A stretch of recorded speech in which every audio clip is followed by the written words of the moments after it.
Bonjour.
Mes amis, bonsoir, bonjour pour certains et bonsoir pour d'autres. Nous sommes dimanche, 18h33 heure de Paris. Merci à chacun d'entre vous, merci par avance. Je souhaiterais traiter deux sujets cette fin d'après-midi de ce dimanche. Le premier sujet que j'ai nommé liturgie électorale. Et ensuite, le deuxième sujet sera porté sur la crise au Niger. Vous aurez constaté que depuis quelques jours, je dirais même plus de 10 jours, que je ne suis pas très active physiquement. Sinon, j'écris, je fais des posts sur ma page. Est-ce que j'étais un peu convalescente? Ça commence à aller mieux. J'avais une grosse fatigue. Dans ma dernière vidéo, vous l'aurez senti, j'ai chopé une grippe. Je vous conseille vraiment, surtout vraiment, de vous protéger. En ce moment, à Paris, en tout cas en France, il y a beaucoup de cas de grippe. Donc, protégez-vous. Bon, moi, je vous conseille d'utiliser le masque. J'ai fait l'erreur, et ça, je peux vous le dire. Je partais chez mon oncle dans une petite province et dans le train, je me suis dit, je dis, c'est pas grave, je vais retirer le masque, il fait chaud. J'ai chopé la crème dans le train. Et donc, voilà. Donc, protégez-vous, surtout en ce moment, quand vous prenez le train, les transports en commun, portez le masque. Pour l'instant, ce n'est pas obligatoire, mais dans pas longtemps, ça va être obligatoire parce que le vaccin est en préparation. Dans pas longtemps, le vaccin aussi va être obligatoire. Donc, portons le masque et puis protégeons-nous parce que pour protéger aussi les uns les autres, votre entourage, vos familles, vos enfants, et vos époux et vos épouses. Voilà. Donc, vous sentirez même dans ma voix, je suis encore... ça va mieux, mais bon, ça va mieux. Je suis contente de vous retrouver et donc je voulais aborder deux sujets d'actualité avec vous. Le sujet qui concerne les élections couplées municipales et régionales. Je vais vous donner deux informations avant d'ouvrir notre analyse, notre discussion du jour. Alors, donc je vais casser, hein, donc pardonnez autant pour moi. Première information, j'ai publié sur ma page Facebook, c'est la rencontre d'informations sur le mode opératoire des élections couplées du 2 septembre 2023. Rencontre d'informations à la CEI. Donc, c'est un communiqué de la CEI, de la Commission électorale indépendante. Je vais lire le communiqué pour ceux qui n'ont pas eu l'information, mais l'information est sur ma page. Communiqué. La Commission électorale indépendante, CEI, invite les candidats et les candidates aux élections des conseillers régionaux et des conseillers municipaux du 2 septembre 2023, ainsi que les partis politiques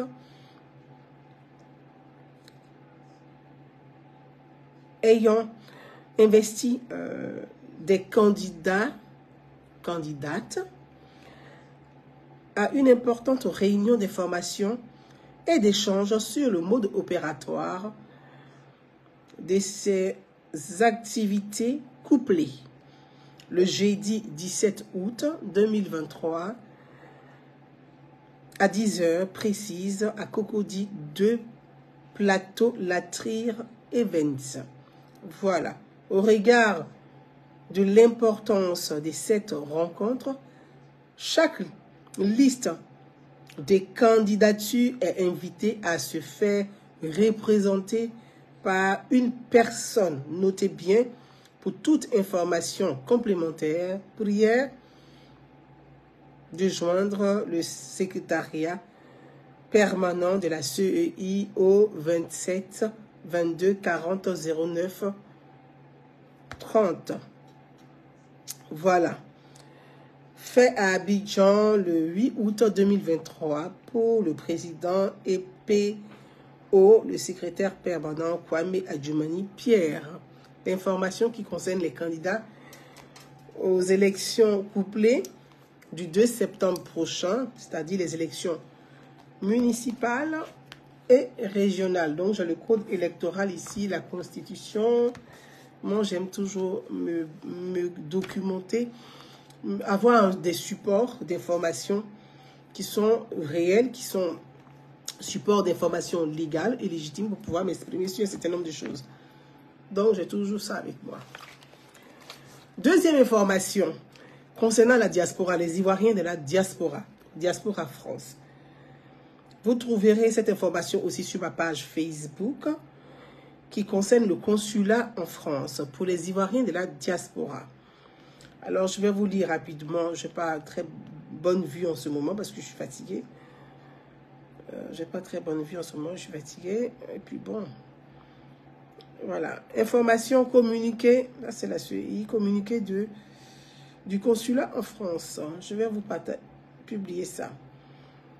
C'est publié sur ma page Facebook pour les personnes qui souhaiteraient après prendre en compte le communiqué du consulat, parce que j'ai dit j'ai pas bonne vue en ce moment et c'est un peu autant pour moi. Voilà. Le consulat général de la Côte d'Ivoire à Paris porte à la connaissance de ses usagers ainsi qu'à l'ensemble des Ivoiriens résidant sur le territoire français que ces services seront délocalisés et installés dans le 8e arrondissement à Paris, à l'adresse 19 rue de la 19 rue, autant pour moi, hein, parce que j'ai noté, je crois que je me plante à vous donner l'information. Ok, attendez, je vais le télécharger pour mieux vous lire ça, parce qu'il faut que je donne l'adresse exacte sans me planter sur l'adresse. Donc, j'ai l'adresse exacte. Voilà. Mais vous avez ces informations sur ma page. Voilà, c'est mieux ici. Donc, l'adresse du consulat pour les Ivoiriens résidant en France et l'ensemble des Ivoiriens sur le territoire français. L'adresse à l'adresse du 19 rue de la Pépinière, 19 rue de la Pépinière, 75 008 à Paris, à compter du 10 août 2023, selon le calendrier ci-après. Donc, 2 points. Le 10 août 2023, le consul général, le service du consulat et son secrétariat, les services de l'état civil, transcription, le service des actes consulaires, les services de la gestion administrative et financière, 2. À une date qui sera déterminée ultérieurement, le service immatriculation 4 consulaire, les services passeport et visa suivront ultérieurement. Le consul général informe par ailleurs que les demandeurs d'actes consulaires sont reçus désormais sur rendez-vous. Ces rendez-vous sont pris en ligne sur le site https://rendez-vous consulaire. Donc, regardez sur le site consulaire pour prendre rendez-vous. C'est comme pour les passeports. Donc, désormais, pour prendre rendez-vous pour votre carte consulaire, c'est rendez-vous sur le site du consulat pour prendre rendez-vous. Aucun usager ne peut être reçu au consulat général sans rendez-vous. C'est précisé, le consul général invite les usagers à se conformer à la procédure de rendez-vous indiquée. Donc, vous, à tous les Ivoiriens de la diaspora, je précise, quand on dit pour 2, à une date ultérieure, le service d'immatriculation 4 consulaire, les services passeport et visa seront ultérieurement indiqués. Ça veut dire le consulat a déménagé, mais à une date ultérieure, on va vous préciser exact pour les passeports et les cartes consulaires à la nouvelle adresse qui est le 19 rue de la Pépinière, Paris 8e, donc du côté pas très loin de Saint-Lazare. Pour ceux qui sont en France, Saint-Lazare qui est une gare, je pense que c'est plus pratique pour beaucoup d'Ivoiriens qui viennent un peu partout. Donc pour ceux qui viennent du nord de la France, de Paris, comme du nord, de l'ouest de Paris, comme de l'est de Paris, la gare Saint-Lazare est la gare la mieux indiquée, en tout cas où il y a toutes les commodités en matière de transport pour pouvoir aller au service consulaire. Donc désormais, le service consulaire n'est plus à Raymond Poincaré dans le 16e à Paris, mais c'est maintenant dans le 8e du côté de Saint-Lazare. Sachez que Saint-Lazare a le côté 8e, puis il y a le côté 9e arrondissement. Ça fait frontière. Voilà l'information qui concerne le consulat en France. Et je vais vous donner l'information qui concerne la CEI pour tous les candidats et les partis politiques. Le rendez-vous à la CEI pour rendez-vous d'information et d'entretien, des discussions à la CEI. Venons à notre sujet. Je vais parler de comment on est avec la CEI. Donc, il s'agit des élections municipales et régionales. On va parler d'élections municipales et régionales. On aura 45 à 50 minutes. Après, je vais couper le live pour faire un deuxième live qui concerne la crise au Niger. Je voudrais aussi, si je peux me permettre, hein, je pèse mes mots, si je peux me permettre, interpeller nos jeunes frères ivoiriens. Avant, vous voyez, c'est l'information, puisque je n'ai pas été très... Je fais en même temps tout le live, et parce que la semaine qui vient, je ne suis pas très sûre d'être beaucoup disponible pour faire beaucoup de lives. Je vous informe aussi que nous préparons la 5e édition, qui est de notre activité de fin d'année, qui est Noël pour tous. Noël pour tous, c'est un arbre de Noël comme l'arbre à palabre.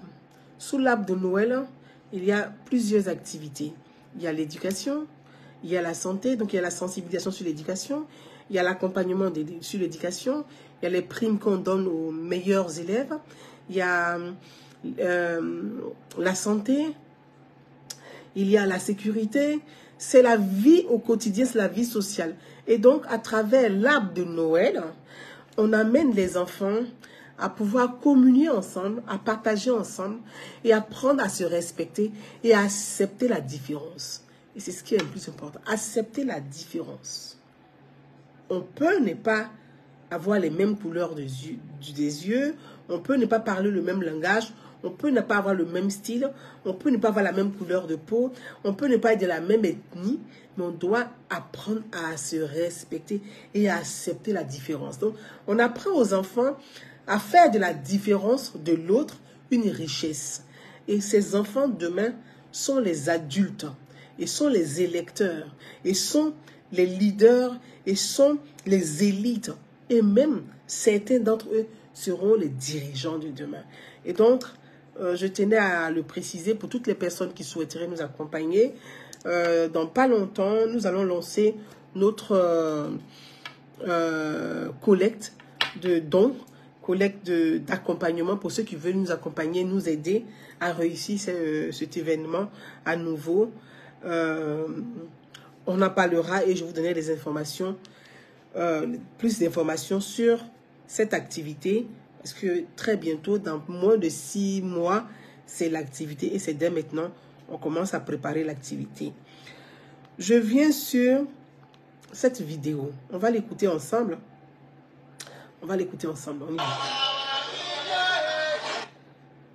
Alors, la vidéo, il s'agit d'une jeunesse estudiantine qui chante les louanges à l'université d'un putschiste au Mali, dans un pays frère, Assimi Goïta. On écoute.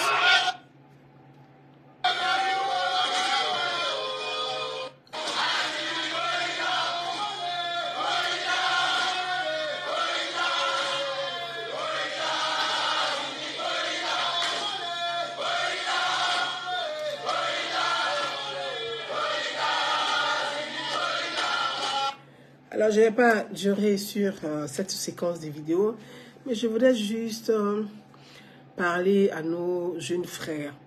Certains d'entre eux, peut-être qu'on a le même âge, peut-être que je suis plus âgé que d'autres, je l'espère.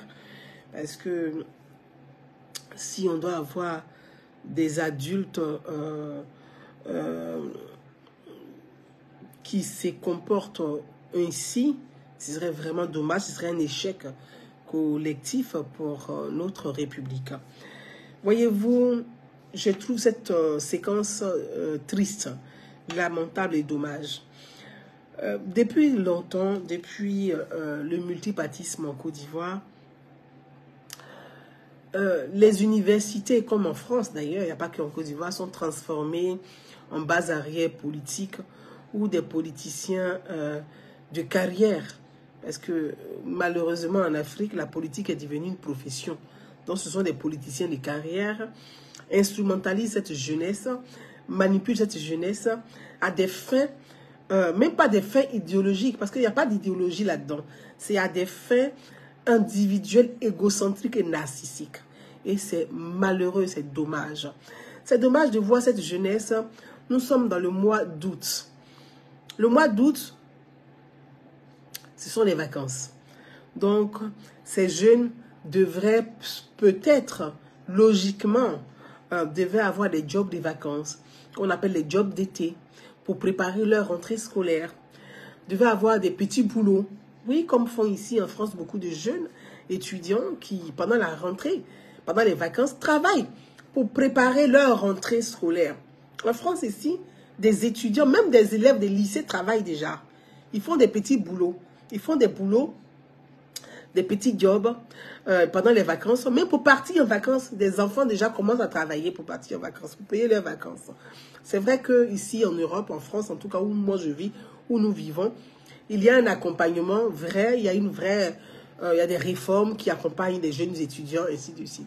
Mais que des étudiants puissent revendiquer pour des réformes sociales, c'est juste. Moi, je ne peux pas condamner une revendication d'étudiants pour améliorer les conditions de vie des étudiants, pour des réformes sociales, donc pour une cause. une cause sociale. Mais des étudiants organisés en militants politiques pour mener des combats d'individus politiques, c'est un gâchis. C'est malheureux, c'est dommage. C'est malheureux, c'est dommage. Parce que nombreux de ces politiques qui derrière vous manipulent pour quelques liasses de billets, pour quelques centimes, pour quelques CFA, ceux-là, leurs enfants sont dans des grandes écoles ici en Europe. Leurs enfants sont dans des grandes écoles. En France, aux États-Unis, à Londres. Leurs enfants sont dans des grandes écoles. Ça veut dire les vacances là. Vous ne faites rien au quartier. Vous ne faites rien même pour les vacances. Vous n'avez même pas de job de vacances. Pour dire que vous allez préparer la rentrée. Je ne sais pas si c'est en septembre ou en octobre. En tout cas, nous en France, la rentrée, elle est en septembre. Donc, je ne sais pas, en Côte d'Ivoire, la rentrée devait être en octobre. Puis il y a des élections. Et ensuite, il y a, après les élections municipales et régionales, il y a les élections sénatoriales. Vous n'avez même pas conscience de votre propre avenir. Vous n'avez même pas conscience de la souffrance de vos parents. Vous ne pouvez même pas imaginer ce que le parent fait comme sacrifice pour accompagner son enfant à l'école jusqu'à l'université. Vous n'avez pas conscience de ça. Vous détruisez votre vie, votre existence, votre avenir, votre devenir pour des individus politiques. Je dis, mais il dit des individus politiques. Vous brisez votre vie pour des individus politiques. Ces individus politiques-là, qui vous instrumentalisent, qui vous manipulent là, leurs enfants sont dans de grandes écoles, dans de grandes universités. Vous êtes où? Peut-être que vous êtes 500 par classe. Quand leurs enfants sont dans des grandes écoles privées là, vous êtes dans des écoles publiques où parfois mais il n'y a même plus banc, il n'y a plus de tableau. Quand il pleut, même l'eau tombe dans la classe. Vous êtes là-bas. Et c'est vous là, les mêmes vont manipuler pour venir vous battre pour leur pain quotidien. Parce que ce n'est pas pour votre pain. Eux, leur pain. Le pain de leurs enfants. Et vous détruisez votre vie complètement. Vous brisez les vies. Vous érigez en fan club. Club de quoi? Et fan de qui? Vous êtes fan de qui? Et dans quel club? Club des élites? Non, vous n'êtes pas là-bas. Club des grandes écoles? Vous n'êtes pas là-bas. Dans les grandes écoles, les élites, là, on dit promotion.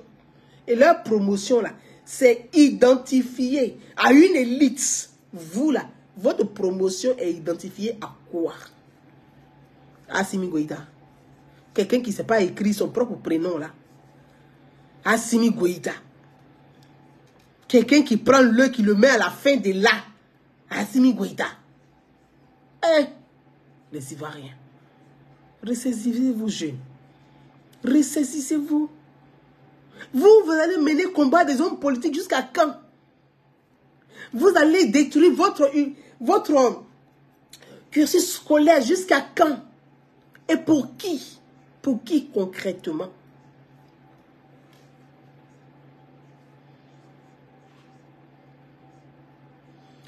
Voilà, comment ils appellent? Bakome, écris ton nom là. Bakemognon, ou je ne sais pas quoi que oui. Que toi, Dramane, te manipule. Voyez, ce qui est malheureux pour vous, c'est ça. Toi-même, là, tu vis où tu es, où tu vis de quoi. Il faut que tu sois un modèle, un exemple, un enseignement, que tu indiques à la jeunesse comment elle va se débrouiller pour réussir sa vie. Tu viens écrire que donc toi-même, Dramane, te manipule. Alassane Ouattara est une élite. Hein? C'est ce que vous ne savez pas. Alassane Ouattara, là, avant d'être président de la République, c'est un industriel. Vous ne savez pas ça, vous les Ivoiriens. Là. Enfin, vous, c'est quelques Ivoiriens, vous ne savez pas ça. Alassane Ouattara, là. C'est qu'avant de devenir président, là, il est compté parmi, on dit, les riches de ce monde, les décideurs de ce monde-là, il est dedans. Avant de devenir président de la République. Donc toi, au lieu de dire que moi, Dramane me manipule, Indiquons à nos jeunes de suivre le bon exemple, un bon référent. Réussir leur vie. Oui. Parce que la politique d'aujourd'hui même là. Si tu n'es pas parmi les excellents là, tu vas crier pour rien. Tu vas chanter pour rien. Tu vas faire que coup d'état, coup d'état. Et même ceux qui font coup d'état là même là, tu n'es pas même au sommeil dedans. Tu vas placer chaise seulement. Il faut montrer le bon chemin à nos jeunesses. Parce qu'on dit l'avenir de l'Afrique appartient aux jeunes et non aux vieux. Vous voulez manipuler cette jeunesse-là à s'auto-détruire. Une jeunesse désœuvrée. On l'oriente dans la bouillabaisse, on l'oriente dans le retard, on l'oriente dans le désordre. Et puis on fait de la place à une minorité, toujours les mêmes. C'est-à-dire que ceux qui manipulent cette jeunesse-là, on vous manipule, ils vous manipulent pour faire de la place à leurs enfants. Hein. Ce n'est pas à quelqu'un. Parce que eux, là, quand ils vieillissent, là, il faut que les enfants prennent la relève. Mais si vous avez compris ça, vous allez faire partie de l'élite et vous allez vous construire. Vous pensez que faire des révolutions, c'est ça là, c'est ça l'excellence ou c'est ça l'intelligence vraiment? On est en train de rater une jeunesse. La jeunesse est livrée à elle-même. Et quand on parle de ça, vous êtes dans des calculs politiciens, sans raison, sans vision, sans projet, sans idée. Moi, je veux qu'on mène un vrai débat. C'est ça qui m'intéresse. Et le débat se doit intellectuel. Ma vidéo est attaquée. Mais c'est toujours comme ça. Quand on parle des sujets qui concernent la société, vous savez, le diable est toujours là. Le diable n'aime pas la lumière. Parce qu'on va le découvrir. On va le mettre à nu comme un verre. Donc le diable n'aime pas la lumière. Mes amis, je voudrais dire à mes jeunes frères, ne vous laissez pas instrumentaliser par ces gens. Si c'est pour revendiquer pour le droit des étudiants, c'est votre droit. Parce qu'on dit droit des étudiants. Votre droit, c'est quoi? Avoir des universités propres. Avoir un minimum dans les universités. Avoir des classes qui fonctionnent. Avoir des ordinateurs qui fonctionnent. Avoir des manuels scolaires, universitaires. Avoir un minimum. Avoir des transports, la gratuité des transports. Moi, voilà les questions sur lesquelles, si vous revendiquez, moi, je vais relayer pour vous. Je vais relayer pour vous. Parce qu'un étudiant, un enfant de pauvre, qui est étudiant, s'il doit payer le transport, il va abandonner les études. Donc, quand on dit association, parce que normalement, c'est tout appelé FESI, là. C'est la Fédération des étudiants, non, des Côte d'Ivoire. Mais la FESI ne doit pas être un mouvement politique et politisé. Donc, vous dénaturez même la fédération. Vous perdez de vue le but de cette fédération.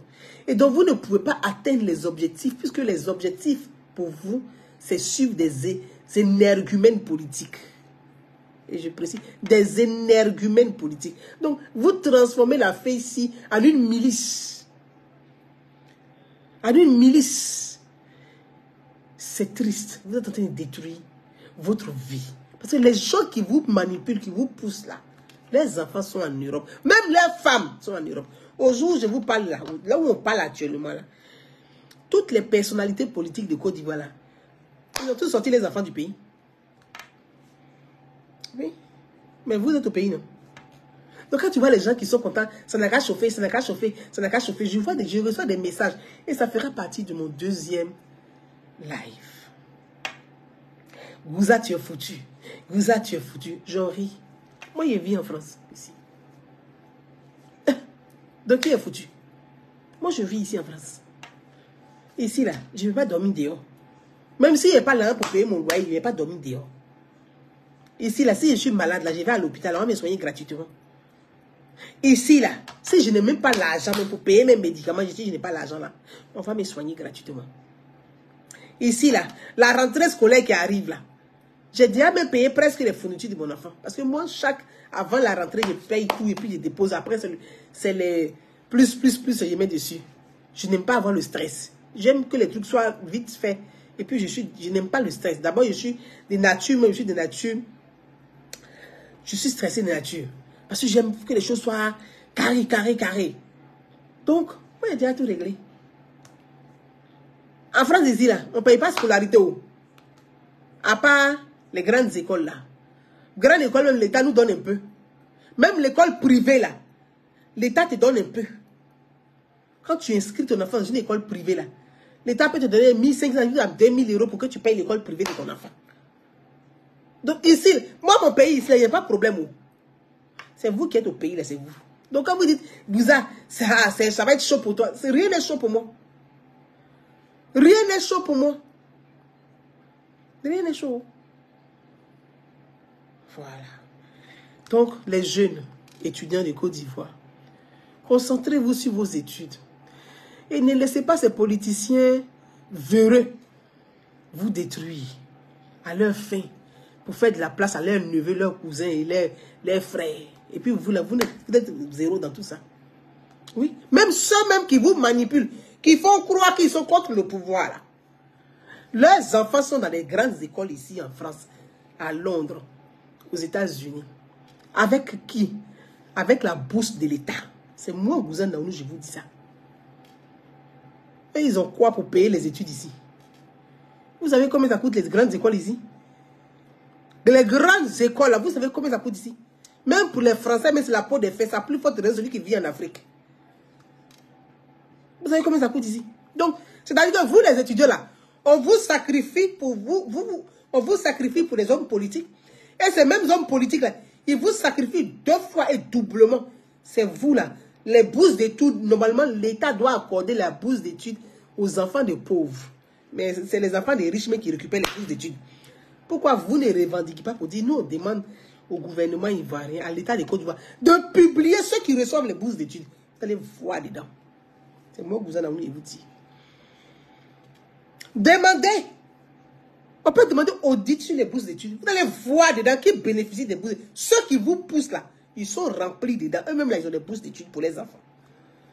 Quand on dit santé pour se soigner, même ils sont remplis. Ils prennent même même à la présidence et à la primature pour venir se faire soigner en Europe. Et vous êtes assis, vous vous détruisez pour eux. Par rapport à quoi? La nuit, ils rasent les murs pour aller mendier dans les primatures, dans les présidences. Et puis le jour, ils deviennent des opposants. Et puis vous, on vous manipule pour vous détruire.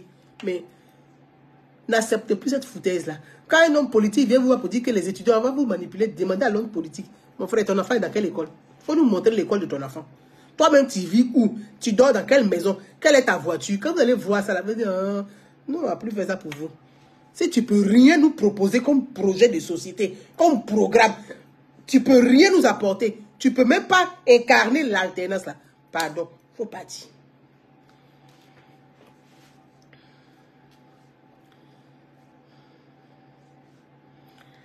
Donc, voilà ce que je voulais dire concernant les enfants. Revenons à nos sujets. Les élections municipales et régionales. Je voudrais faire une analyse simple. Une analyse simple. Et sans complaisance. Oui. Parce que vous voyez, moi, Gouzen Naounou, je suis comme Momi. Je suis comme Momi. Mes deux côtés sont grillés. Un côté, quand j'attire l'attention du gouvernement sur des faits de société, sur des sujets, il y a des extrémistes militants qui vont dire, ah, pourquoi ils critiquent le gouvernement? Pourquoi ils critiquent les tels ministres? Pourquoi ils critiquent un tel? Et puis de l'autre côté, quand j'apporte une critique objective et constructive à l'opposition ou à certaines personnes issues de l'opposition, oh, elle là, tout ce que Ouattara fait est bon. Elle ne critique jamais Ouattara. Elle ne critique jamais le gouvernement. Et quand j'apprécie, quand le gouvernement pose des actions et que je félicite le gouvernement, ah, Gouza, de toute façon, tout ce que Ouattara fait est bon. Elle ne critique jamais Alassane Ouattara. Elle ne critique jamais le gouvernement. Donc, j'ai dit que moi, je suis grillé comme Momi, les deux côtés. Mais, c'est une fierté parce que je suis une femme libre.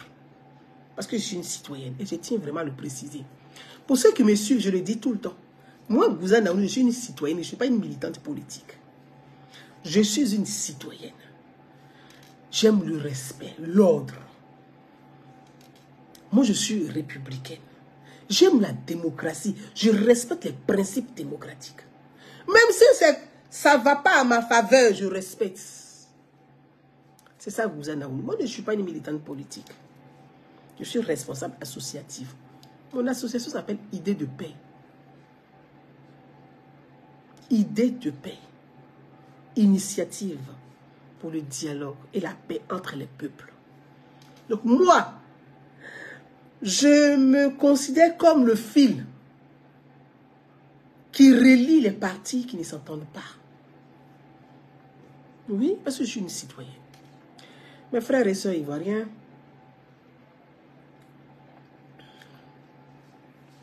j'ai lu comme beaucoup d'entre vous, mais je ne vais pas descendre. Je veux inviter les uns et les autres à un débat constructif, à un débat d'idées. Oui. Et je veux inviter tous les candidats à l'élection, à cette élection, l'élection municipale et régionale, à un débat d'idées, à un débat de projets, à des confrontations de projets, d'idées, pour permettre à nos populations de choisir le bon projet. Oui, il s'agit du bon projet. Voyez-vous, les élections municipales et régionales, c'est le quotidien de nos populations sur un territoire bien défini.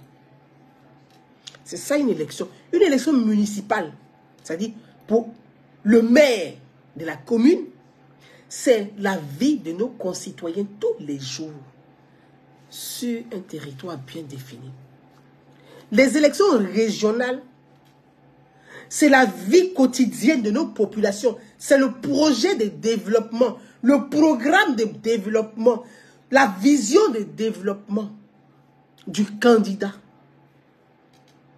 sur un territoire bien défini. Je constate avec tristesse qu'au XXIe siècle, avec toutes les crises que la Côte d'Ivoire a traversées, quand on est à quelques jours des élections municipales et régionales, on ne voit pas vraiment les projets des candidats. On ne voit pas le programme des candidats. On ne parle pas de programme. On ne parle pas de programme. Les gens viennent, tant bien. Je suis le candidat du président Alassane Ouattara. Je suis le candidat de Gbagbo. Je suis le candidat d'Henri Konan Bédié. Paix à son âme. C'est pour ça que j'ai écrit sur mon post. Et j'ai vu des gens qui m'ont écrit. Et je vais en profiter pour vous donner la réponse globalisée. Toi, tu disais hier que tu étais le candidat du président, feu le président Henri Konan Bédié. Henri Konan Bédié est mort, il n'est plus de ce monde. Tu es le candidat de qui? Oui. C'est de ça qu'il s'agit. Tu es le candidat de qui maintenant? Tu n'as pas un projet de société. Tu n'as pas un programme. Tu n'as aucune vision. Toi, je suis le candidat de. Je suis le candidat de. Je suis le candidat de. Tu es le candidat de. C'est ça un programme pour les 5 années, pour la vie de nos compatriotes, pour la vie de nos familles, pour la vie de nos frères, pour la vie de nos soeurs, pour la vie de nos enfants. Toi, tu es le candidat de. Ça, c'est un programme, ça. Il faut respecter les Ivoiriens. Les Ivoiriens d'hier, là, ce n'est pas les Ivoiriens d'aujourd'hui. Et ce ne sera pas les Ivoiriens de demain. Je reprends. Les Ivoiriens d'hier, ce n'est pas les Ivoiriens d'aujourd'hui. Et ça ne sera pas les Ivoiriens de demain. Il faut respecter les gens. Quel est ton programme? On va à une élection où les candidats ne parlent pas de projet, de programme. Ça ne les intéresse pas. C'est-à-dire que les slogans, Les slogans qui ont provoqué les crises dans notre pays, là, les Ivoiriens n'ont pas tiré, même les politiciens, tous nos politiciens, sans exception, n'ont pas tiré les leçons de nos erreurs du passé. Ça continue, on répète les mêmes erreurs. Et après, on est étonné qu'on tombe que à chaque élection, on a des crises. Mais c'est normal qu'on ait des crises à chaque élection. Parce qu'il n'y a pas de débat. On ne débat pas sur ce qui est essentiel, sur ce qui fonde même l'élection, sur ce qui fonde la démocratie, là, on ne débat pas. Or, toutes ces grandes nations dont on parle, ces grandes démocraties dont on parle, ces grandes démocraties ont été construites sur la confrontation des idées. Le débat, c'est dans le débat, dans la confrontation des idées que naissent les grandes nations. On veut être grande nation sans débat. On va réussir ça comment? On va réussir ça comment? On va réussir ça comment? Quel est votre programme? Quel est votre programme? Les gens arrivent. Gbagbo a dit, et c'est son candidat. Gbagbo a dit. Ça, c'est un projet, ça. Gbagbo a dit quoi? Et puis nous, on n'a qu'à faire quoi et ça? Ça, c'est un programme, ça. Gbagbo a dit. C'est ça qui est un programme? Quel est ton programme? Tu proposes quoi pour les 5 années à venir? Vous savez, un projet, un programme, là, c'est un contrat entre le peuple et le candidat. Est-ce que vous savez ça? C'est comme un contrat de travail. Parce qu'un candidat élu est au service du peuple. Le peuple n'est pas à son service. Donc, c'est le salarié du peuple. S'il n'y a pas de contrat établi entre vous, il peut se foutre de vous une fois élu. Il peut vous manquer de respect une fois élu. Il peut ne même pas respecter la parole oralement qu'il a donnée une fois élu. Tu n'as aucune preuve pour dire que lui là, voilà son programme, voilà ce qu'il avait dit. Tu n'as pas de preuve. Or, quand un candidat a un programme, qu'il vous présente son programme, que vous avez lu son programme, et que grâce à cause de ce programme, que vous avez eu confiance pour dire, mais ah, il a un programme défini, détaillé, déterminé, clair, précis, avec les notes, avec les chiffres, un programme chiffré. Il a dit que s'il est élu, il va s'occuper des écoles primaires. Il a dit que s'il est élu, il va créer un foyer de jeunes filles. Il a dit que s'il est élu, il va mettre des jeunes en coopérative afin de les financer. Il a dit que ça, il a dit que ça, il a dit que ça, il a dit que ça. Une fois élu, là, s'il ne respecte pas, là, le citoyen lambda peut porter plainte contre lui. Quand tu arrives devant le tribunal, là, tu dis, voilà, son programme n'est pas respecté. La loi, la constitution, là, ça est dedans. Ça est dedans. Moi, je me base sur des lois. Une république sans loi n'est pas une république. Donc, moi, je m'appuie sur des lois. Vous n'avez pas de programme. Vous n'avez pas de projet. Vous venez, l'autre va venir dire, bon, il faut me lire parce que moi, je suis le plus beau. Dieu a dit que c'est moi qui serai le candidat. Moi, je serai le président des régions cette année. Dieu a dit que c'est moi qui suis le maire. On a fait une révélation à l'église. On a prié pour moi à la mosquée. On a prié pour moi à la synagogue. Moi, je dois être comme ça. Mais quel est ton programme? Ton programme, c'est quoi? J'entends les gens dire, si ce n'est pas Gbagbo a dit, Bédi a dit, paix à son âme, notre pépé national, paix à son âme. Donc on va l'épargner. D'autres viennent pour dire, le président a dit, je suis le candidat du président. Moi j'ai envie de vous poser la question. Toi tu sais ce que le président a dit? Toi qui me regardes actuellement, c'est à toi et moi. Toi tu sais ce que le président a dit. Toi tu respectes la parole du président. Je te pose la question, toi qui me regardes en ce moment, toi tu respectes la parole du président? C'est à toi qu'il parle. Oui, toi qui es en train de me regarder là. Est-ce que tu respectes la parole du président? Est-ce que tu respectes la vision du président? Est-ce que tu respectes la volonté du président? On va écouter le président. On va écouter. On va dire que le président a dit, Attends. On parle.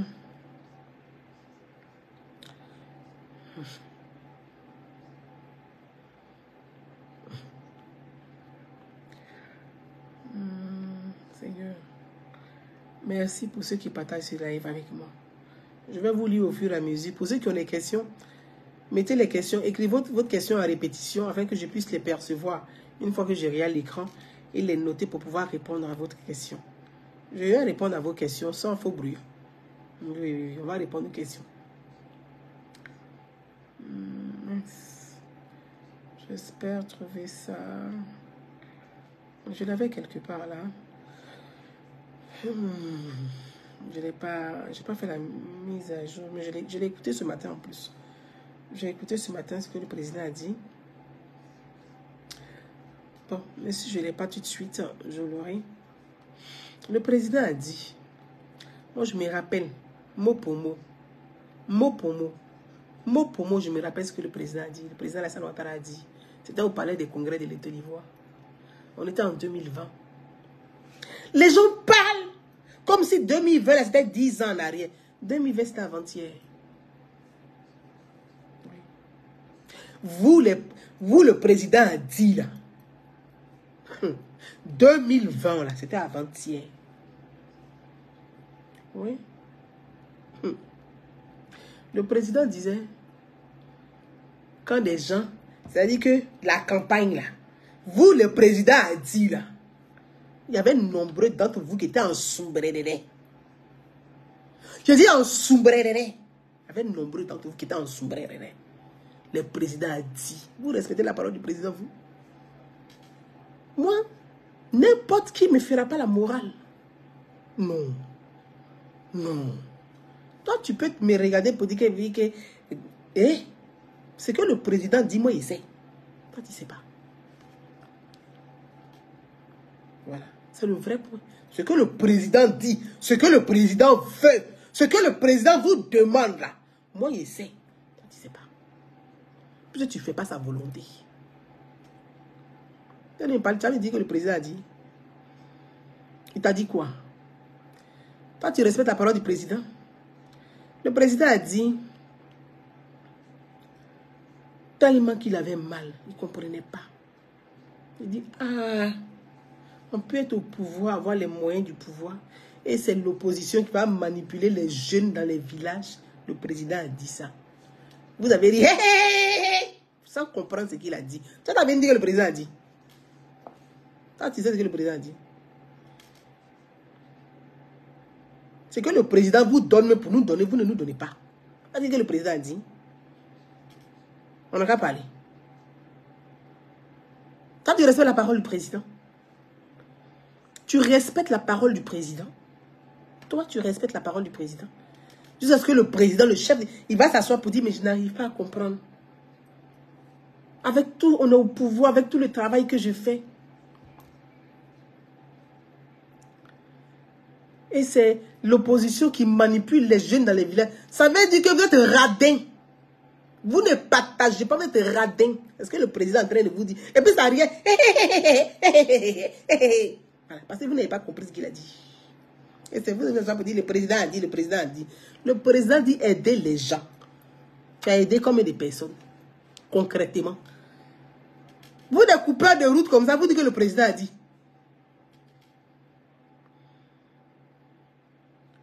Il arrive sur vous un peu.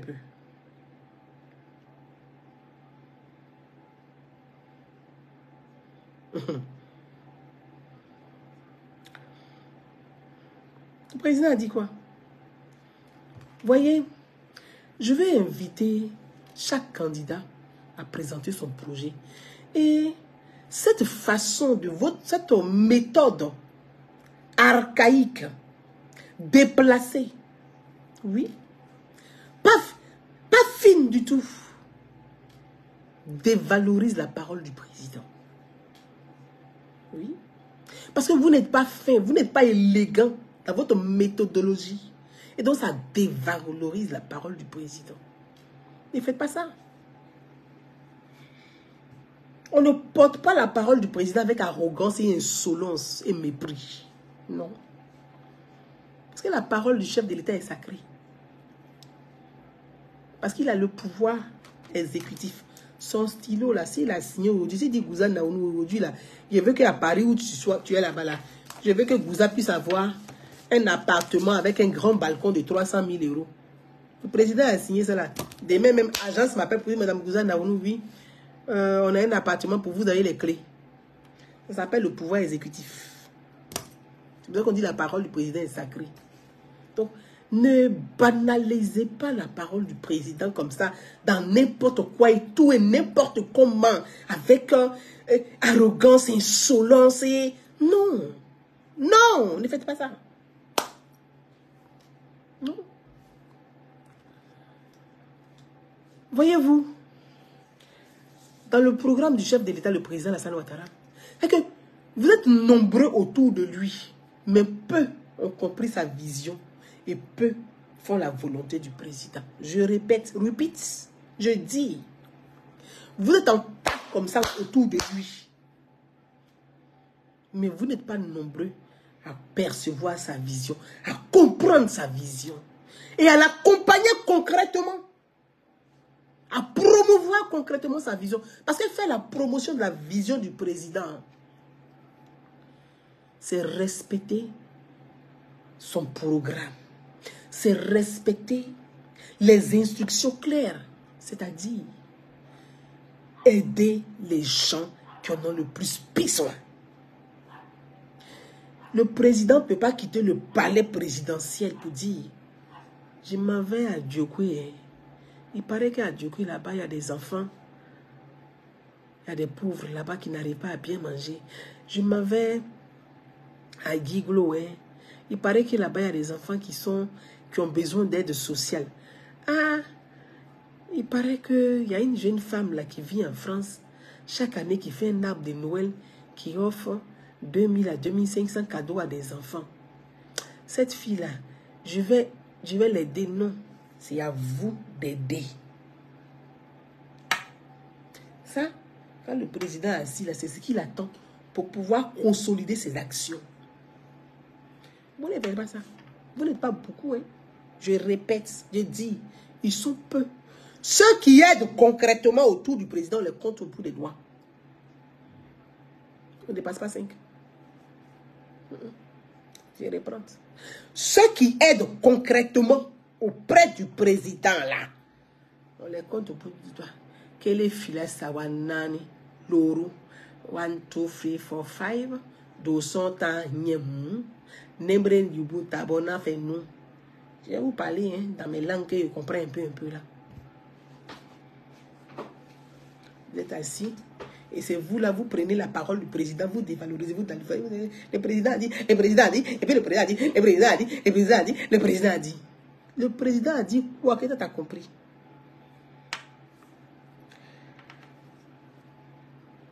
On est à l'approche d'une élection, à quelques jours, à quelques heures d'une élection municipale et régionale.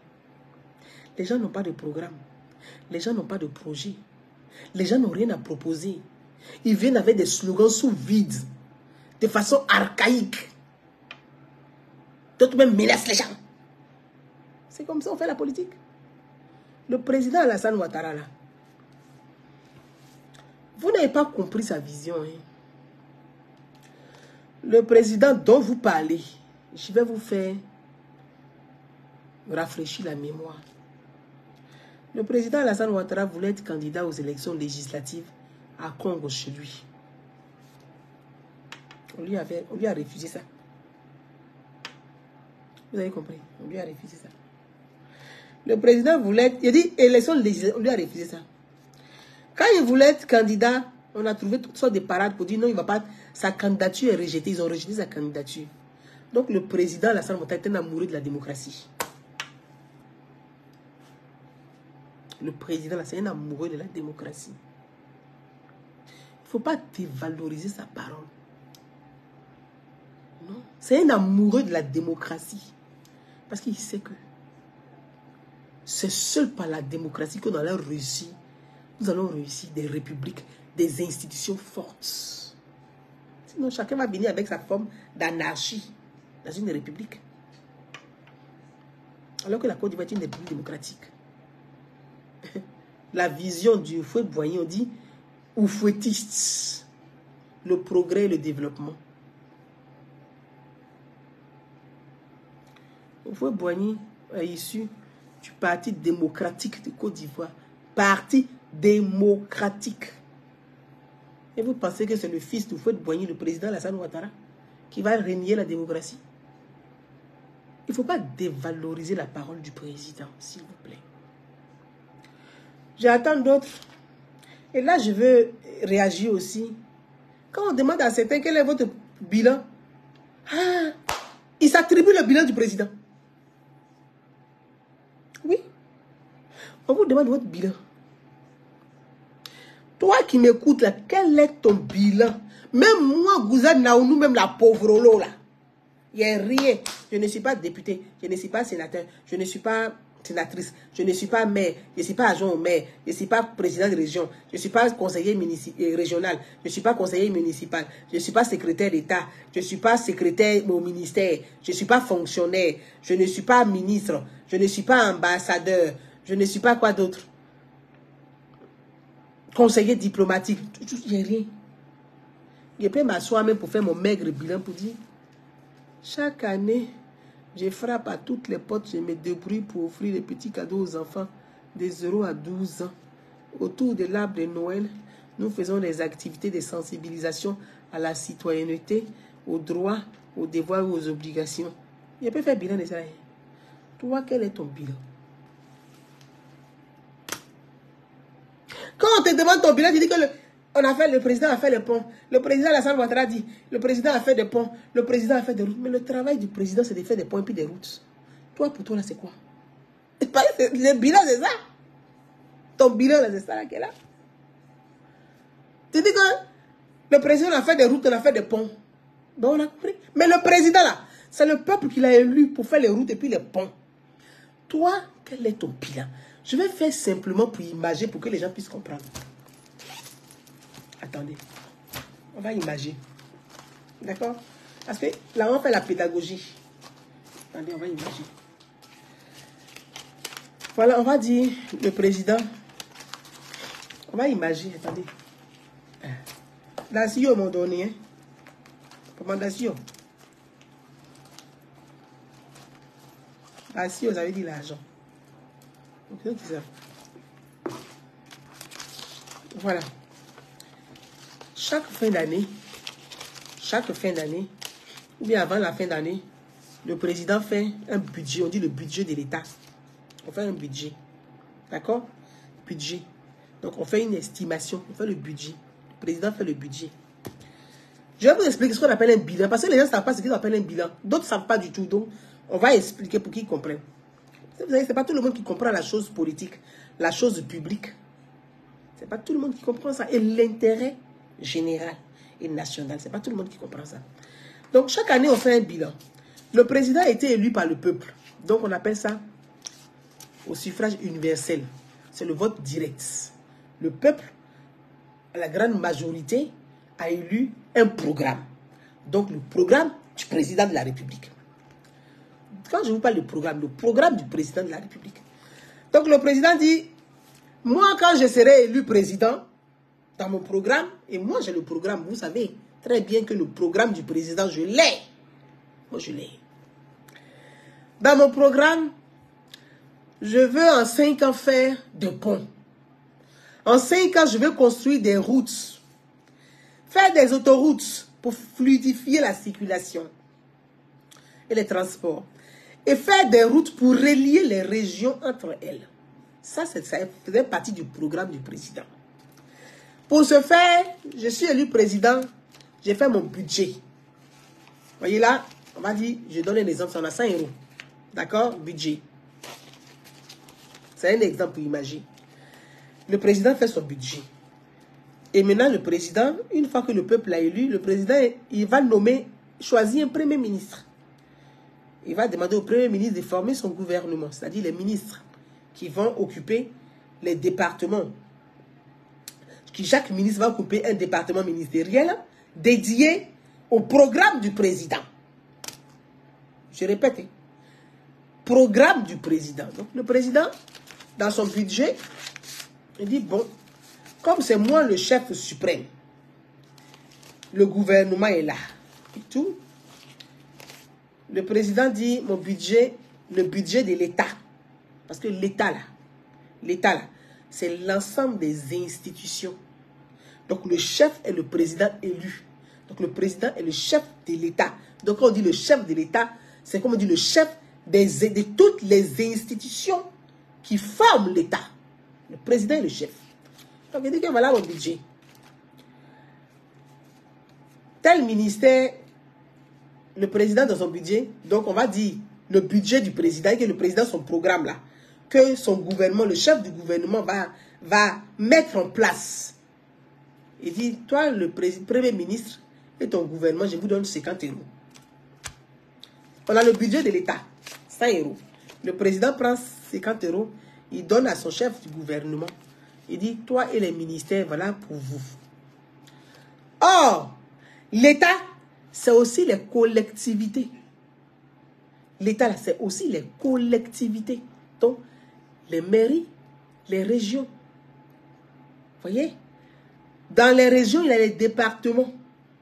Donc, le président dit, chaque région, par exemple, je vous donne 20 € par région. Donc, chaque région aura, je donne un exemple, chaque région va avoir 20 €. 20 € pour toutes les régions. On va dire, bref, chaque région, 20 €. Toutes les régions, 20 €.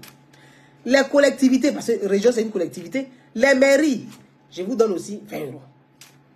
D'accord? 10 € qui restent, je vais garder ça comme budget de souveraineté. Pour que budget de souveraineté, en cas de quoi, quand il y a des petites failles ici et là, le président peut enlever 1 € ici pour mettre ici. Il peut enlever 2 € pour mettre ici. C'est ça le budget de souveraineté. Hein? C'est ça. Parce que souvent les gens parlent budget de souveraineté. Non, attention, le budget de souveraineté, c'est ce que tu gardes un peu en réserve quand tu vois que, parce que corruption est là partout. Il y a les marques à taper. Hein? Donc, quand tu vois que il y a des failles là, il y a un trou dans tel ministère, tu appelles le premier ministre, tu dis, bon, ok, dans le budget là, il y en avait un peu, on va combler là rapidement. Quand tu vois que dans telle collectivité, tu dis, on va combler là. Donc, le budget de souveraineté du président est 10 €. Regarde ici. Maintenant, on arrive aux élections municipales et régionales. Le président, lui, il a pris ses 50 € et son gouvernement, là, ils ont fait les routes. Parce que ça faisait partie de son programme. Il a fait les ponts. Ça fait partie de son programme. Il a électrifié les villages. Ça fait partie de son programme. Voyez donc, le bilan du président, là, c'est ce qu'il a dit dans son programme, là. Est-ce que le président a fait? Il a dit, je vais faire les routes, il a fait les routes. Il a dit les ponts, il a fait les ponts. Je vais féliciter le gouvernement et le chef de l'État pour le pont qui relie Cocody et le plateau, qui est un magnifique pont, qui ressemble un peu au pont du côté de Londres, London Here, vers la grande tour de Londres, là. L'œil de Londres, la tour de Londres, là. Il y a un pont qui est là. Vraiment, les deux ponts se ressemblent. Ça se ressemble. Bon, c'est pas ça. Félicitations pour le pont. Et j'en profite pour dire félicitations à la Côte d'Ivoire pour cette œuvre. Donc, dans les 50 € du président, le président il a fait son travail. Donc, c'est le bilan du président. Ça, c'est le bilan du président. Maintenant, toi qui es maire, là, toi qui es président des régions, là, toi le maire, là, on dit quel est ton bilan? Parce qu'il y a les 20 € qu'on t'a donné dans le budget, là, comme subvention. C'est bilan de ça, là, on te demande. Dans le budget de l'État, là, on t'a donné 20 €. On vous a donné 20 €, vous les maires, là. Donc, faites votre bilan. Vous avez fait quoi et ça?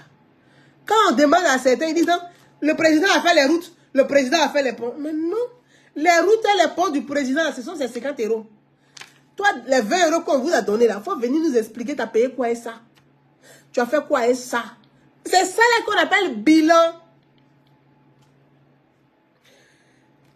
Il y a les 20 € aussi pour les présidents des régions. 20 € là, vous avez fait quoi? Venez expliquer ce que vous avez fait avec ça. C'est ce qu'on appelle bilan. On t'a donné de l'argent pour faire un travail. Le travail là, ça est où? Mais toi, tu prends le travail du président et tu dis que oui, on a fait les routes, on a fait les ponts. Mais non. Donc, tu as bouffé là, tu n'arrives pas. Tu ne peux pas expliquer. Et c'est ça une élection municipale et régionale. Et donc,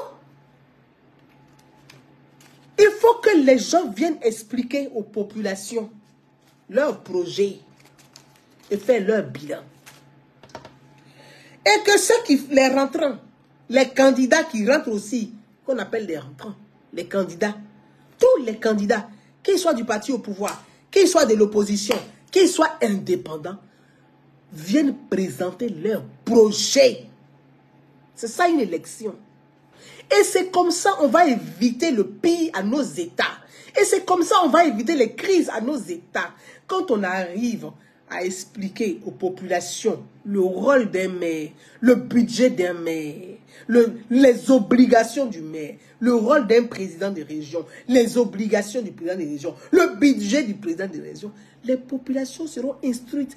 Il faut éduquer la masse à la citoyenneté. Et moi, Gouzan Naoumi, c'est mon travail. Et c'est mon engagement. Oui, c'est mon engagement qui est là. La citoyenneté, éduquer la masse. Parce que si on n'éduque pas la masse, une masse qui est abrutie, une masse qui est manipulée, devient un danger pour elle-même, devient un danger pour l'État et devient un danger pour le contribuable. J'invite les uns et les autres à un réel débat. À la question qui m'a été posée pour conclure.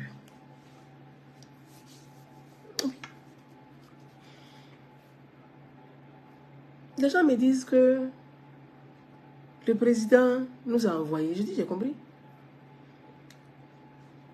À la question qui m'a été posée, je vais conclure. Qui concerne ma région. La région de ma mère. Oui, j'ai demandé, moi, Gouzan Naoumi, j'ai demandé à tous les candidats de cette localité du pays d'envoyer leur projet, d'envoyer leur programme. Je veux lire ce qu'ils ont comme programme. Je répète. J'ai demandé à tous les candidats, sans exception. Le seul, je peux dire, à qui je n'ai pas demandé directement, mais il sait puisqu'il me suit. Il y a un candidat indépendant. Un candidat indépendant dont le nom m'échappe. Bref. Un nouveau candidat indépendant qui était sur la liste, qui fait le 9e candidat. Voilà. Le 9e candidat sur la liste de ma région. Donc, je demandais à chacun d'entre eux. J'exhorte. Et je n'ai pas arrêté d'écrire ça sur ma page ici, Facebook. Apportez vos projets. C'est autour de votre programme, votre projet qui va avoir un débat intellectuel élevé pour accompagner les populations à comprendre ce que c'est qu'une élection. Ce n'est pas dans la guerre, dans les insultes des uns et les autres. Non. Non. Cette région est une région très fragile. Et je l'ai toujours dit. C'est une zone compliquée et fragile et complexe à la fois. Malheureusement, c'est la région la plus en retard sur toute l'étendue du territoire ivoirien. C'est la région la plus en retard. On peut dire même sous-développement sur l'étendue du territoire ivoirien. Et si on parlait programme, si on parlait projet, quel est votre projet? Moi, j'ai demandé à chacun d'entre eux. Le seul qui m'a envoyé son projet là, c'est le candidat Évariste Miambi. Le seul, je le répète, le seul dont j'ai eu le projet depuis plus d'1 mois. Je peux dire il y a 2 mois qu'il m'a apporté son projet. C'est lui, le candidat Évariste Miambi.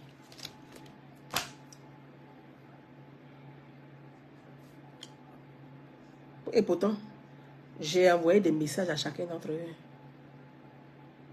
J'ai envoyé des messages à chacun d'entre eux.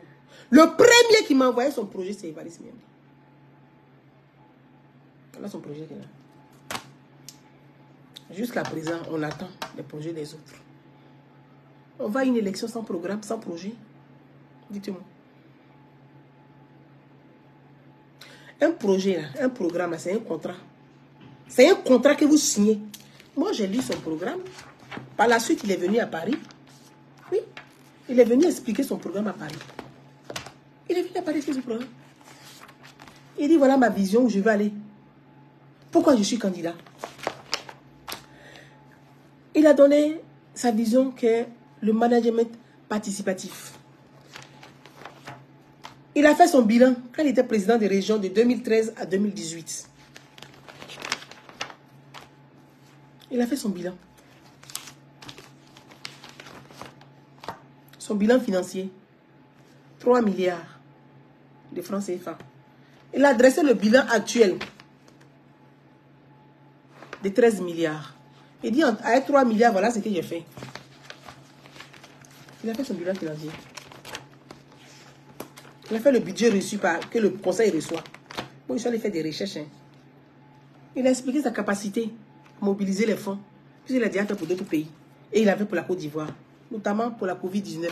Il a mobilisé les fonds pour la Côte d'Ivoire.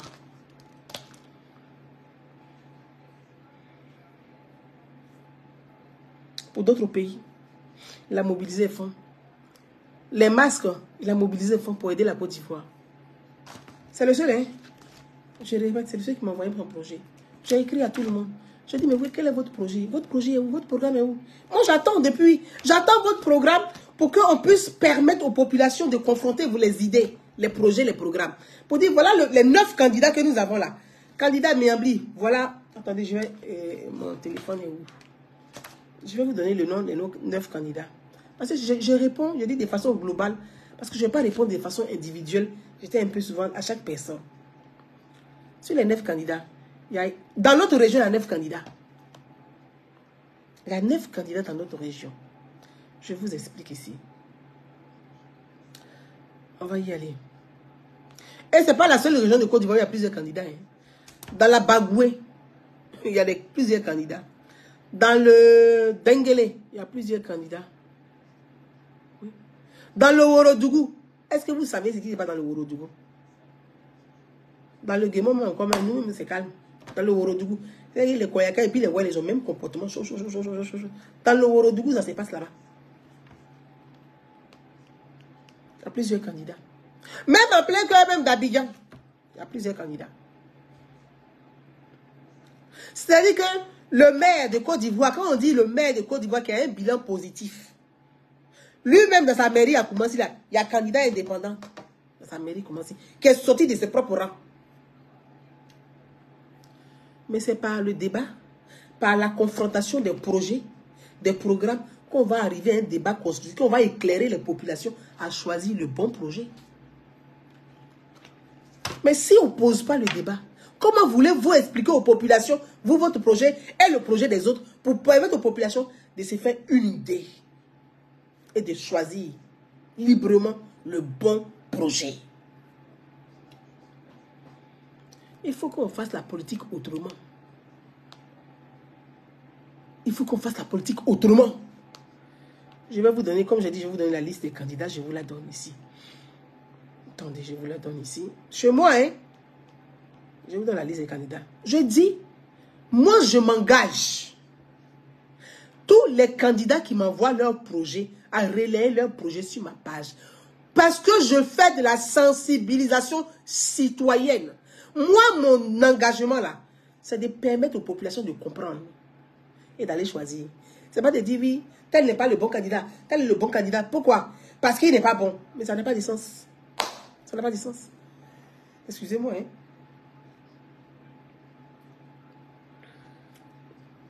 Ça n'a pas de sens.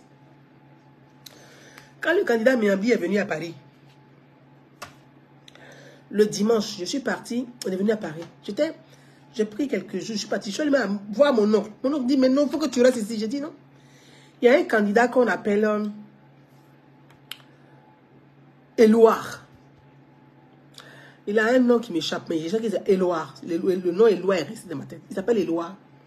Qui devait venir à Paris. Je suis rentré de la campagne. Je dis, je vais aller l'écouter. Je veux comprendre, je veux savoir. Je voulais avoir le projet de chaque candidat. Et puis, on allait évoluer, évaluer, discuter, parler, sensibiliser la population. Parce qu'une élection apaisée là, si on n'explique pas le projet de chaque candidat, on arrive à une élection apaisée. Comment? Actuellement, les gens sont en train de sonner, ils sont en train de s'injurier. C'est-à-dire qu'ils ne parlent pas même de leur candidat. Ils ne parlent pas du projet de leur candidat. Ils ne défendent même pas ni le projet, ni le programme, ni le bilan de leur candidat. Non, hein, ils s'insultent. Mais à force de s'insulter sur les réseaux sociaux, là, ils vont finir par se frapper dans les rues. Or, si on sensibilisait la masse à comprendre ce que c'est qu'une élection régionale et municipale, si on expliquait aux citoyens, vous pensez que c'est les guégués, on est étonné aujourd'hui, on parle de la Fessi, qui est en train de chanter Assimi Goïta dans les universités. Mais c'est ça là qui entraîne les Assimi Goïta, les chansons d'Assimi Goïta dans les universités. C'est ce genre de pratique, de comportement là. Parce que ces adultes-là, on n'a pas enseigné la culture politique, le dialogue, le débat à ces jeunes, quand ils étaient plus jeunes. Et donc, ils ont grandi dans les slogans fabriqués par les partis politiques, dans la haine, dans le rejet de l'autre, dans l'insulte. Donc, ils ont grandi avec ça. Ils vont produire quoi? Quelque chose que tu n'as pas appris, est-ce que tu peux produire ça? Tu ne peux pas. Parce que la réalité, on dit que tu ne peux pas tricher. Ce que tu n'as pas produit, là, tu ne peux pas donner.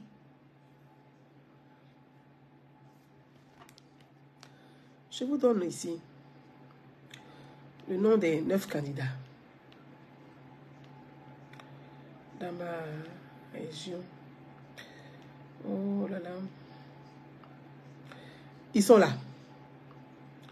Le nom des 9 candidats. Le premier candidat, c'est Évariste Miambi. Deuxième, c'est Redo Célestin. Le troisième candidat, c'est Bilo Daniel. Le quatrième candidat, c'est Eric Kaye. Le cinquième candidat, c'est Oula Priva. Le sixième candidat, c'est, voilà, M. Payi Eloire. Le septième candidat, c'est Do Simon. Le huitième candidat, c'est Nestor Bako Nestor. Et le neuvième candidat, c'est Gilles Sié Bertrand. 9 candidats. Mais les 9 candidats là, si on n'a pas leur projet, moi j'ai parcouru leur page. Je dis le seul. Donc c'est lui. J'ai parcouru leur page depuis, ça fait 2 semaines. Quel est votre projet? Quel est votre programme? Quelle est votre offre politique? Ça est où? Mais on ne peut pas continuer. Ça est que même les anciens, Oufouette Boigny, Bongo, Yadema, et même encore, ils ne peuvent pas aussi ringardiser comme ça. On peut aller à une élection si on n'a pas un programme, on ne sait pas sur quel support on s'appuie. Quand on va te demander, mais au niveau de l'éducation, je prends un exemple. Vous voyez, ce que ça entraîne quand on ne présente pas son programme aux gens. Et je vais m'arrêter sur ça. Ce que ça entraîne quand on ne présente pas son programme au peuple, ça entraîne de la spéculation, ça entraîne du désordre, ça entraîne des crises et ça provoque des tensions communautaristes. C'était bon, puisque on est dans la propagande arrogante et stricte. Il n'y a pas de projet. C'est la propagande dans laquelle on est. Il dit que le seul qui a un projet, c'est... Je prends la question sur... Et je vais dire que à Paris, quand le candidat Évariste Miambi est arrivé, qu'il a présenté, toutes les questions lui ont été posées. Sans exception. Toutes les questions. Ça veut dire que toutes les questions lui ont été posées. Et pour moi, Gouza Naoudou, en tant que citoyenne, c'est ça ma vision du débat. Ça fait depuis le mois de décembre, avant de quitter Abidjan, je disais aux potentiels, ceux qui veulent candidat, venez à Paris, venez expliquer votre projet pour que vos communautés vous posent toutes les questions pour comprendre. Et ça va aider aussi les populations à apprendre à faire de la politique.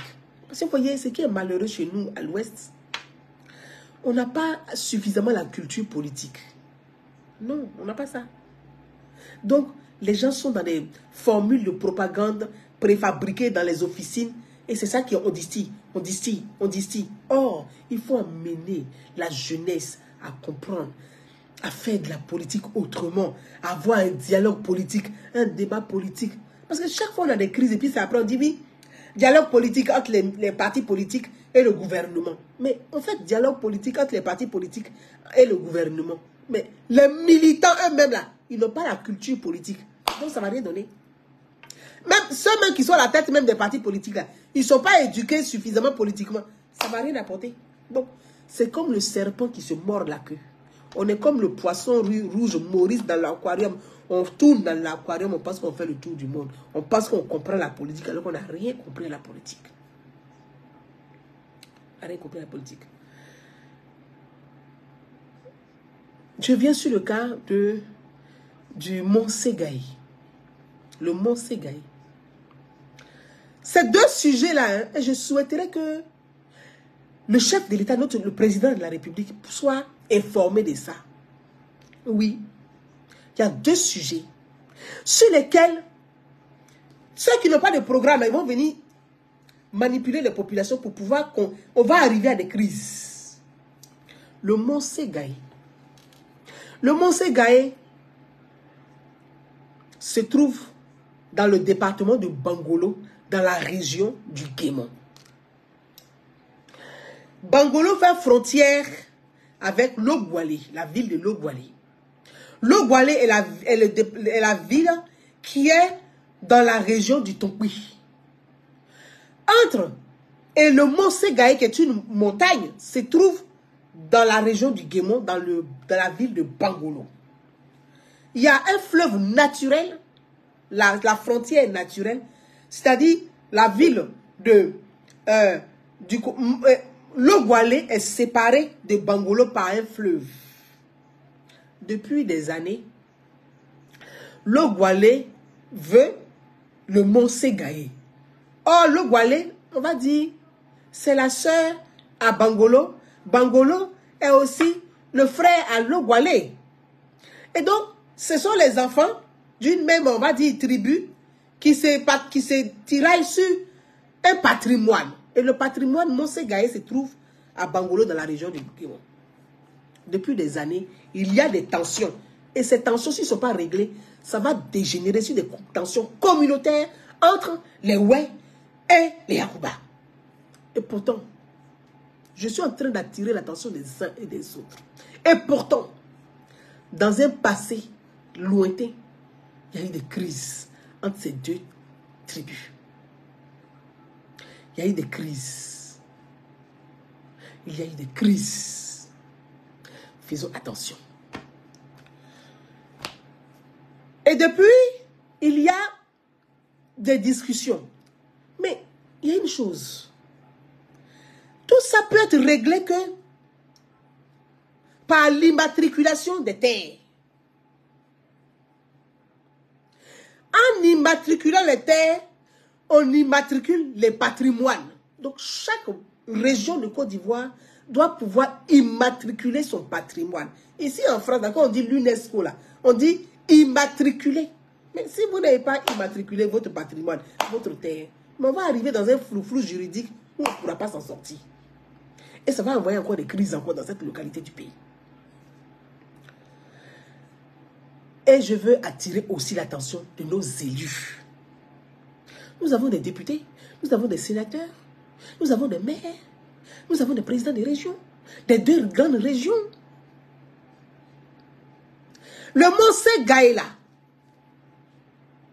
il appartient à qui concrètement?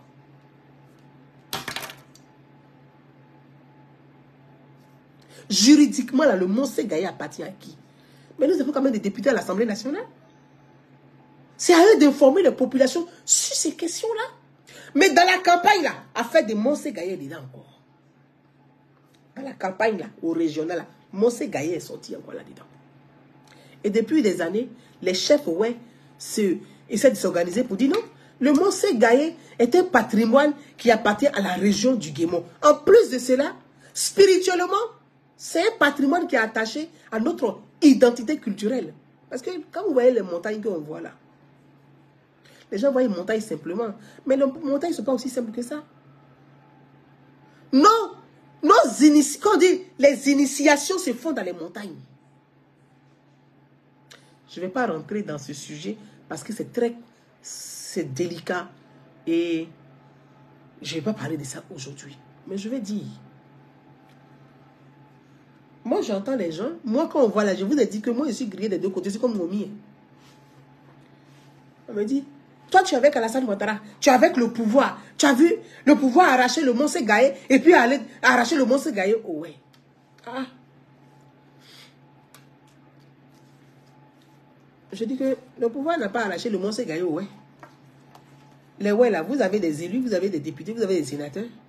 Leur rôle là, c'est de venir expliquer aux populations ce qui se passe. Il y a une confusion qui a été faite. Sur quoi?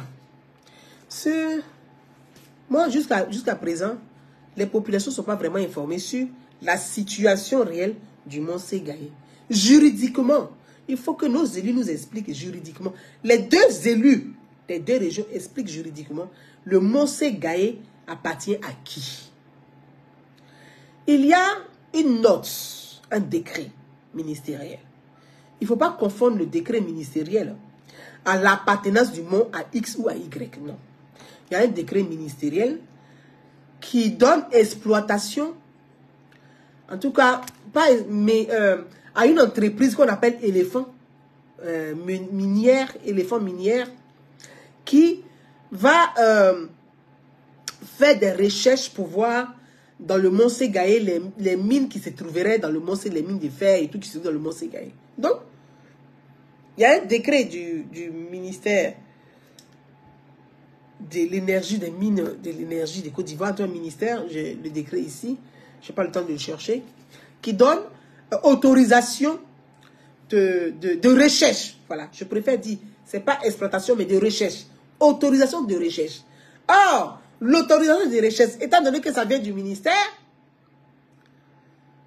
moi, on m'accuse de tous les mots, par exemple. Mais moi, je pose la question à nos élus et cadres. Enfin, moi, je n'aime pas cadre, parce que cadre, c'est quelqu'un qui est dans une entreprise. Alors que la politique n'est pas, c'est pas une profession. Voilà. C'est un engagement, c'est pas une profession. Donc, je ne dirais pas cadre. Mais le Mont Gaye, juridiquement, appartient à qui? Voilà les questions que moi, je voulais poser. Et quand le monsieur Éloi Akpayi devait venir à Paris, je dis, ah, tiens, étant donné que dans son équipe, il y a un député, donc le grand frère Youté, qui est député et qui est dans l'équipe de Éloi Akpayi, pour moi, c'était l'occasion pour moi de poser la question au député de la circonscription du Kubli. Je dis, mais toi qui es député là, Mont Gaye là, juridiquement, ça appartient à qui? C'est pour ça que je parle de débat. Je dis que si chacun vient avec son programme, on peut évoquer les questions, les inquiétudes, poser toutes ces questions à tous les candidats. Et c'est normal qu'on pose question. On ne peut pas dire que non, on va à une élection, on ne pose pas question, on ne présente pas projet, on ne présente rien, on n'a qu'à se taire, on y va. Mais on est dans une démocratie, diantre. Diantre, on est dans une démocratie. Pourquoi on ne peut pas poser des questions? Ça, c'est un. Donc, il faut vraiment éclaircir, préciser les choses pour ne pas créer cette confusion.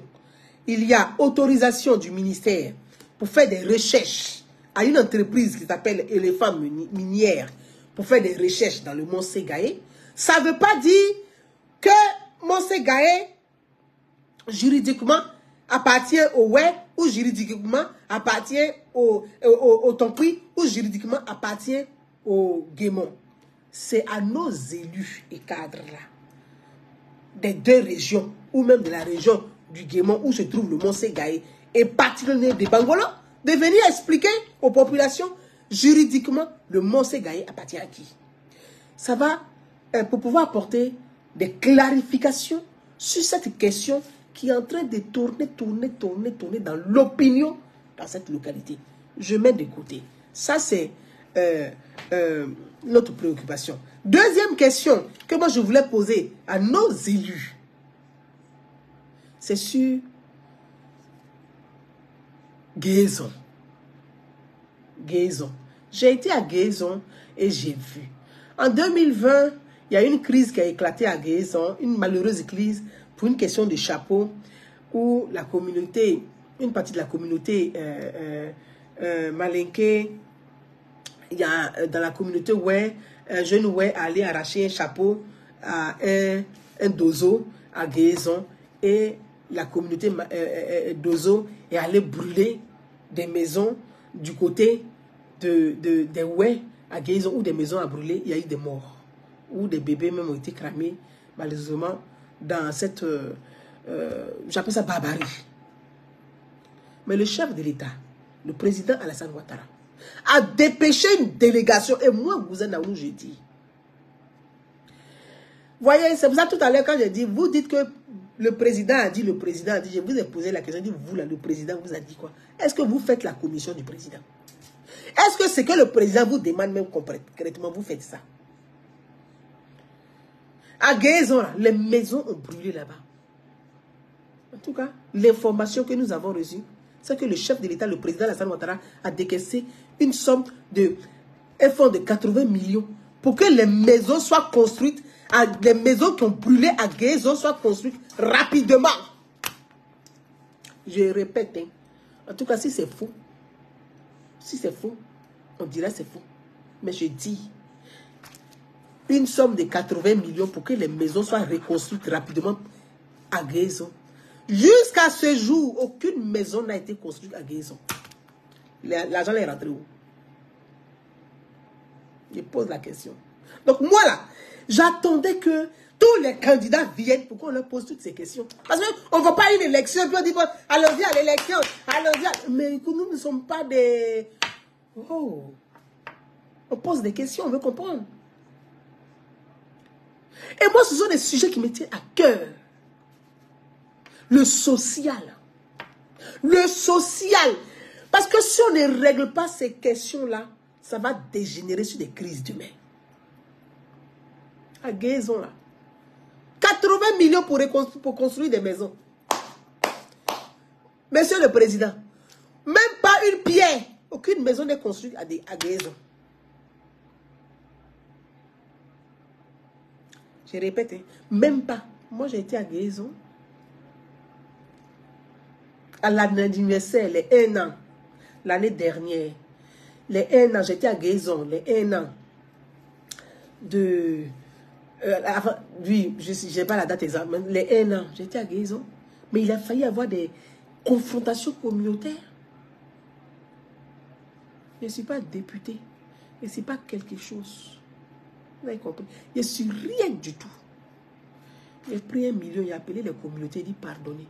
Faites un repas commun, vous allez partager entre vous. Est-ce que moi je suis député? Est-ce que je suis maire? Est-ce que je suis président de région? Est-ce que je suis ministre? Est-ce que je suis secrétaire d'État? Est-ce que je suis ambassadeur? Non. Je suis une simple pauvre petite femme qui frappe aux portes. Quand on me donne un coup de pied, je m'assois là, il frappe et dit pardonnez, je vais organiser un événement. Donnez-moi un peu, il y a un mettre dans ma boîte, on va faire un événement. Monsieur le Président, aucune maison n'a été construite dans cette ville à Guézon. Jusqu'aujourd'hui, les populations entendent leur maison là-bas. L'argent que vous avez donné là, les coupeurs de route au plus ça. Voyez, ce sont des questions que moi je voulais poser à tous nos élus pour dire, à tous les candidats pour leur demander quel est votre projet concernant ces questions-là. Donc moi, Gouzane Naoumou, je ne suis pas une militante politique, je suis une citoyenne. Je parle de citoyenneté. Je accompagne, oui, le président Alassane Ouattara, c'est mon bois. Je le dis haut et fort. Je le dis haut et fort. J'ai fait campagne pour Alassane Ouattara parce qu'il avait un projet concret. Moi, j'aime les gens qui ont des projets. Quand tu as un projet là, c'est ça. Parce que je sais de quoi je parle. Quand je parle, il dit, ah, Évariste Miambli, quand il est venu à Paris, il nous a partagé son projet. Il a dit que dans son programme, il a parlé d'immatriculation des terres. Et c'est une urgence.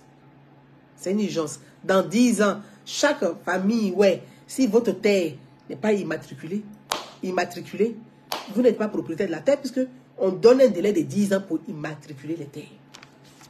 Et Évariste Miambi, dans son programme, l'a dit, sur le budget du conseil régional, il prend 5 ans pour aider toutes les populations à immatriculer les terres, parce que c'est une urgence.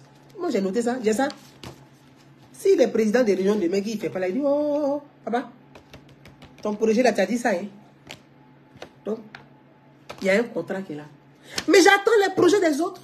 Sur ces questions, immatriculation des terres. Sur l'éducation de la jeune fille. Aujourd'hui, dans notre région là-bas, les drogues partout. Les jeunes sont détruits.